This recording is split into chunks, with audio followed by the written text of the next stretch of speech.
All right, it is the 5th of December 2023. There's been 6 days since the last vlog. So it is Tuesday. The last vlog was last Wednesday. And a few things have happened. So I did a quick tour of the properties on Friday. It was a little last minute.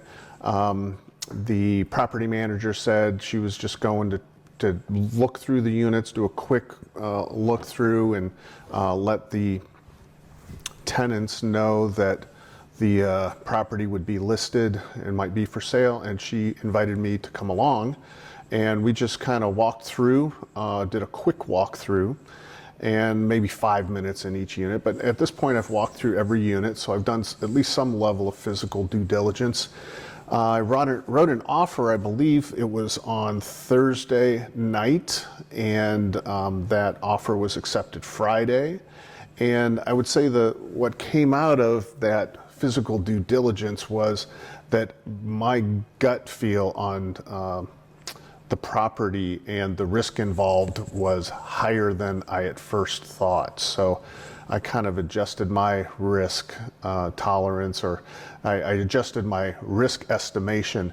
And as a result, I offered less than I was at first planning, and that was accepted. So it was kind of a lower offer, but a higher due diligence fee. So just to signal that I was very serious about that, and I wasn't going to walk away, and I'm going to have it inspected, but I'm not expecting to retrade or go back and negotiate based on any problems with the property. So I almost didn't go to that walkthrough, and I'm glad that I did. So lesson learned for me is to take those opportunities. It was last minute and I had to jump in the car and go. And this property's an hour away from me. So I took the opportunity, and I'm glad I did. So here's a few things, new information that I found was that just walking around the properties, and I walked part of the land, was that the soffit and fascia in places all the way around both buildings was clearly rotted in some places. So it doesn't look like it's causing any other damage. The roofs look fine, but there was that, and part of that, and just looking at the property, is just these signals of deferred maintenance.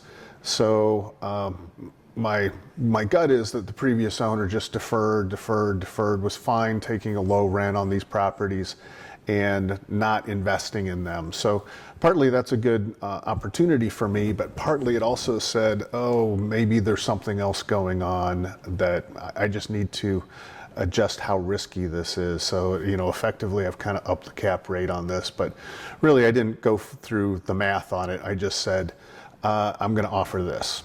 So it did adjust what I offered. The property was also presented as one of the buildings. So this is 2 duplexes, and one of the duplexes had central HVAC in each unit. And I found that was not true. Only one of the units in that building has central HVAC. So I'm buying a 4-plex, as 2 duplexes. Only one of the units has central HVAC. The other ones have a combination of ceiling heat, baseboard heat, wall heaters, like in the bathroom, and window air conditioning units. So I'd never heard of ceiling heat, but basically there's a thermostat on the wall, and there are some heating elements in the ceiling.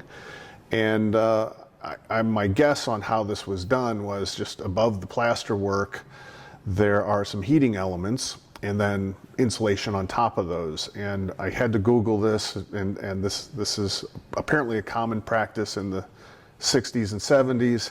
And in this area, I guess it's kind of not uncommon. I also read that it's fairly comfortable heat. It's radiant. It's kind of like having floor heat. And so it feels very comfortable, but certainly it makes me a little uncomfortable to have heating elements in a stick-built, residence that's more than 50 years old. So certainly part of the plan is to put central HVAC in all of these. I did see how the HVAC was put in. And it looks easy. It's put the unit outside, the line set goes up through the soffit, goes into an air handler that's in the ceiling in the center, like there's a center hallway, and then the air return is in the ceiling of that center hallway, and then registers. The vents are out at the edges over the windows. So it actually looks pretty easy and straightforward to do this. So that was good. The other item was that one of the units, I was told that the bathroom needed to be completely gutted and that there were structural issues, some rot underneath and the floor joists. And I just went in and did a quick bounce test and pressed the floor and stuff. And what I found was, no, it looks fine. It's probably better than one of the first unit that I looked at, which was a little bouncy, and I did have my contractor get underneath that, and it was kind of like, yeah, we could take everything out, but probably we could just sister some joists under there and make sure that we address any leaks going on, but that would solve those structural problems, which is it's really nice because I like the tile work in these units. It's old enough that it's cool again. It's become a little retro. It's better tile work than we would probably do in today's world. So cast iron tubs, baseboard tile, chair rail, with contrasting tile at the top. It's really nice and really nicely done. So I'm glad that we will not have to do that. And the other thing that has happened is that the first unit that I had walked through has a 1-year lease, a brand new 1-year lease. So I will not be able to ask that tenant to leave for a year. And so, in terms of project planning, I'm going to have to say I can't really touch that unit, except for exterior, like landscaping kinds of things, for a year. The other 3, I will be able to give a 30-day or a 60-day notice and ask those tenants to leave so that I can pretty much get in and just have it empty to work on. And so that's the status. So my task list for today is to just kind of mother hen a bunch of these items to get us to closing. So I have less than 2 weeks until closing. So I have to get the lender's appraiser out there. So I need to talk directly with the lender, ask them what else they need from me. I'm going to get it inspected. My intent is to buy this, and go through with the contract and not renegotiate.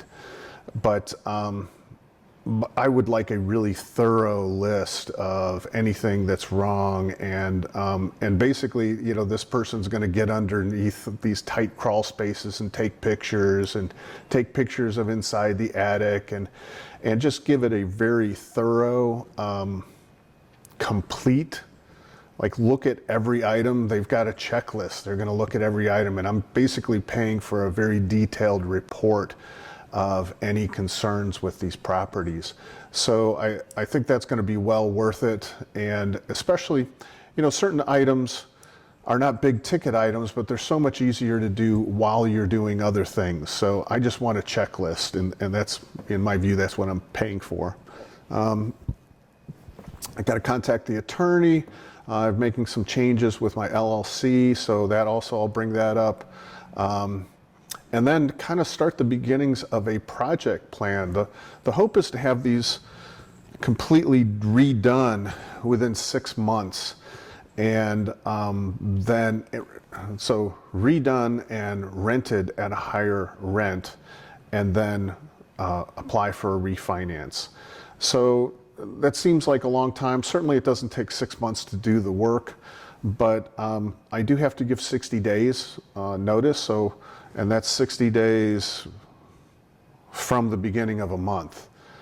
So if I give 60 days on January 1st, that tenant doesn't have to be out till March 1st, right? I can't do work inside till at least March 1st. So that's in the timeline. Of course, I have one where I can do 30 days, so I could start on that in January, in February. So anyway, it's not too early to start doing this. And of course, some of the landscaping I could do anytime, right? So that's what I'm working on. And of course, things are in place, so I should have more to say tomorrow.